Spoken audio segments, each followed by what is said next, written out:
Our national stress level continues to climb, and for some, so has caloric intake.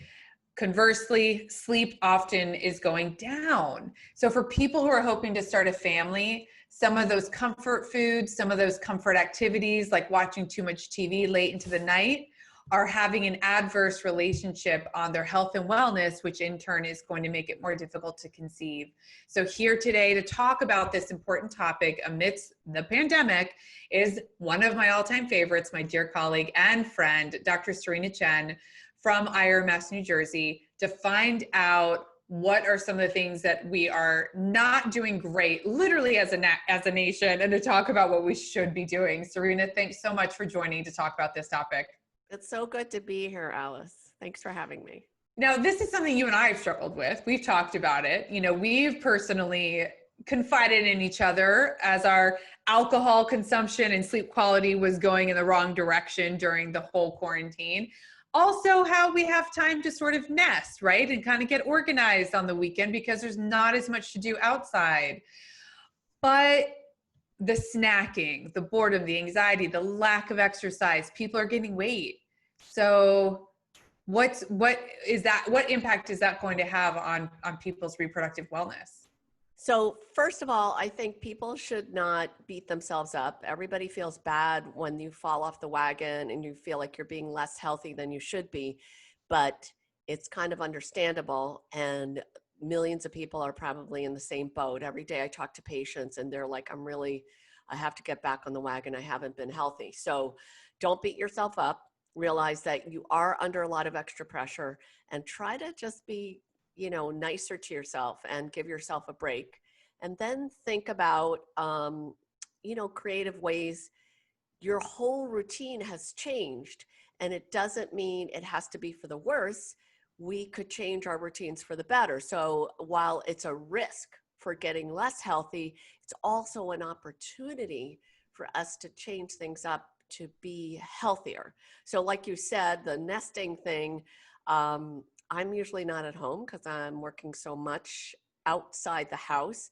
And this has been, in the beginning it was driving me crazy, but now I'm kind of enjoying organizing my house, like not doing anything crazy, just like maybe organizing one drawer a week and patting myself on the back for it. So I think you have to remember to be nice to yourself. That's fantastic advice at any time of life, right? Yeah. But in particular right now is the gentleness. We're all learning new ways, new habits, new self-care routines. We have to be more forgiving of ourselves. We do. We really do. I joined a Women in Tech virtual facial party pretty much last week. Oh, you did? And it was great. We had this expert from London and they had sent us this box of product from this company called Pixel. And well, your skin really looks good. Oh, it's working. Yes. Thank you. It's my high protein. Although, that's debatable how long I can even stay on this program, but it was so nurturing. And I feel like I'm so grateful to the organizers for putting it together and inviting me. And I thought I can do this with my girlfriends. I can do this with my mom, with my sister. Exactly. In a different time zone. Or you could just, look up some cute home recipes for facials and give yourself the time and the space and the support to say, I need to do this for myself today. I think absolutely. I think that's really good. Yeah. I always laugh when people are like, well, take a bath. I'm like, okay, I'm a single mom. There is absolutely nothing relaxing about taking a bath in my household. There's usually a child joining me or two cats that are hovering or a dog that's whining about when we're going to get out of the tub. So it's not a one size fits all. There isn't one thing that is like a silver bullet of self-care that's going to work for all of us right now. That's very true. And when I talk with my patients, I try to throw out some ideas, but I do say, spend a little time thinking about what's going to support you, make you happy, help you with your stress level. And many of my patients are conceiving alone, but many are conceiving as couples. So I say, you know, you have to come up with a plan kind of for yourself, but also for the two of you together. It's something that you should put a little bit of time and effort in, because you're the number one priority. If you're healthy, then your sperm or your eggs will be healthy. Exactly. And that definitely raises the bar for a healthier pregnancy and makes the fertility treatment, you know, go better if that's what you need. So, Serena, I don't know if I've told you this yet, but I am trying to prepare my body for an embryo transfer this fall. Woo, Exactly. I don't know that I disclosed that yet to you. I don't even know that my parents know yet. But some of the private public, health information. yes, exactly. PHI. So I'm one of those people though that did gain weight during quarantine. And what I noticed the impact of my stress is that cooking, which typically had been a very pleasurable activity for me to cook for me and my son, suddenly was no longer fun. I was much more drained at the end of the day. He was not wanting to eat the things that I was making, so then I just get frustrated. So then I sort of gave up, and I just, you know, I started to eat whatever. I started to, you know, do takeout more and let food get delivered to us, which always upped the volume. And so what I realized was if I have more conversations with him on a Saturday or Sunday and did just a little bit of prep work, involved him a little bit in menu planning, I suddenly started enjoying cooking again. That's great. And I invested in an air fryer. Oh my gosh, I hear amazing things about those things. I got my brother one for Christmas, and he like is on Instagram like singing love sonnets to this thing. He loves it so I much. love that. I got to follow his Instagram. That's hysterical. And I do I've love heard that from people. People are like raving about these things. So yes. that's so, you know, and they're not that expensive. So They're not. it does require, like, I think a little bit of thought where your objective is to make your life easier and be good to yourself. Now, remember, even if you're really good with your diet, because you're in quarantine, it's much harder to get activities in. You're moving less. Your cortisol levels, because of stress, might be higher. So even with the same number of calories, that can mean an increase in weight, even with the same number of calories. That's the problem with stress. Cortisol goes up, you gain weight, your insulin resistance goes up, your sugar levels go up, and you know, it's potentially a recipe for disaster. So what are we trying to do? We're trying to lower, have a anti-inflammatory lifestyle. And a huge part of that is trying to get good sleep. And I realized several weeks in, after like starting to take a sleep medicine, which I never do.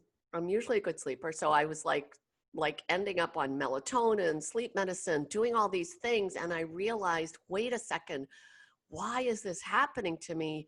Could it be that instead of having 10 hours of screen time a day, now I'm having 20 hours of screen time a day? Like maybe we are definitely spending more time on the screen, because usually I'm at the office 8 hours of talking with patients face to face and looking at the screen every once in a while just to look at their chart. And now just only doing virtual consults, I realize that perhaps all the screen time, all that blue light supposedly messes with your melatonin.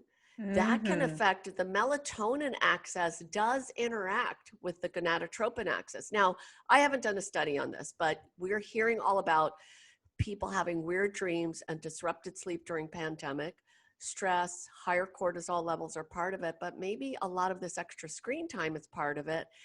I turned on the blue light filter on all my devices now. So I have only like maybe 8 hours of blue light, and all the rest of the time I have the night shift or the blue light filter on. I guess it depends on the device. I have Apple devices, so they call it night shift, but I think Android calls it night shift too. But think about that, filtering blue light on your iPad, on your TV screen, on your laptop, on your phone. maybe if you get less blue light, you might sleep better. And the big thing about sleep, so, you know, Yeah. I don't know the data on this, but there is data showing that chronically getting less than 6 hours of good sleep a night strongly associated with higher rates of diabetes and heart disease, probably through the insulin system. So something to think about. Absolutely. Oh my gosh, absolutely. This has been a big topic of conversation in my household, even with the little one, because Right. we have been taking melatonin, and I do notice an absolute difference in both of our moods in the morning, Yeah. because we're not waking up with almost a nervous jolt. It's a much calmer way to wake up, uh, you hear some birds outside, it's not the jolt awake, got to start my day, and sort of a feverishness to it when that cortisol spike is too high. Yes. And it's been a better sleep quality. They also, they.com says, turn off the screens an hour before bed, just read. Right. And Right. one of the things that's been hardest for me is the library is still closed. I don't like purchasing books because, it's just bad for the environment. I like How going to about the library and taking them out. books on I can't do books on, audiobooks? That doesn't work for you? doesn't work for me. It's just like taking a Oh, bath. It doesn't work for okay. me. It's great if I want to go to sleep, but I love, love, love holding a book in my hand. I love reading it. And I did buy one book that wouldn't have been out in the library anyway, because it's a new release. And I, raced through it, but that, they.com, says, try to limit the screen time, an hour before bed. And even with my own child, trying to do that is hard, It's very hard. like get off of the iPad, now. It's a Like, real so me, challenge. it's a real challenge. Yeah. But I love those ideas, because at least if you put those filters on or get those special glasses, That at least decreases it a little bit. That doesn't mean stay up all night watching YouTube, which of course I have done. or TikTok until it's banned. Oh my gosh. But Yes, at least I the have blue to. light filter helps a little bit. And another idea, because you were talking about food and weight gain, is there is more and more data supporting the benefits of intermittent fasting. And, if you're doing intermittent fasting, that means the area under the curve, the total amount of insulin you're releasing is definitely less. And that's very lowering the amount of insulin exposure seems to be a real benefit long-term for things like diabetes development and cardiovascular disease. So if you could, do some intermittent fasting, even if you're doing a little bit of comfort eating or binge eating, but do some intermittent fasting, it can, attenuate that a little bit. Like just, you don't want to punish yourself. You still should have some food that you like. Intermittent fasting is not starving. It's not meant as I have to go from one extreme of overeating to another extreme of being very controlled. Definitely talk to your doctor about if you're considering it. But, the comfort foods in reality, they're crunchy, salty, high in saturated fats, sugary, right? They're simple carbs that just like go straight to people's waistline, makes people retain a lot of water, and those are the concerns, right? If we're not just because the weight gain can disrupt hormones, of course, we've talked on this show numerous times about retaining estrogens and fat sources, things like that. But it's, then you're sort of predisposed to severe COVID-19 symptoms too. Exactly. Yeah, exactly. And it's so general health, optimizing health does not only improve fertility for both men and women, it also improves your resilience against getting COVID-19 infection. So that's right. Lots of reasons to do that. Don't forget, sex is an activity. So even if sex is not going to lead to a baby because you need IVF, it's still exercise. It is still exercise. So do not shy away from it. If you're having trouble working out at home, just get connected with your partner, work out in the bedroom. Your handy vibrator. Yes. Okay. Or yourself. Yes. That's right. We are exactly. And I did invest in a Peloton in the beginning of the year, and I feel really lucky that I made that choice for myself for my own Christmas present to myself in December, because that A has lot been of a people are loving lifesaver. that, but Uh, I'm not a Peloton person because I'm not a spinner, but I am finding there's a lot of great free exercise content on there YouTube. is so And much. I have a very short attention span. So I've been doing just these 10 to 20-minute hit exercises, things like Chloe Ting and, stuff like that, and yoga with Adrian, just That's short great. stuff. But that's Yeah. really been helping me.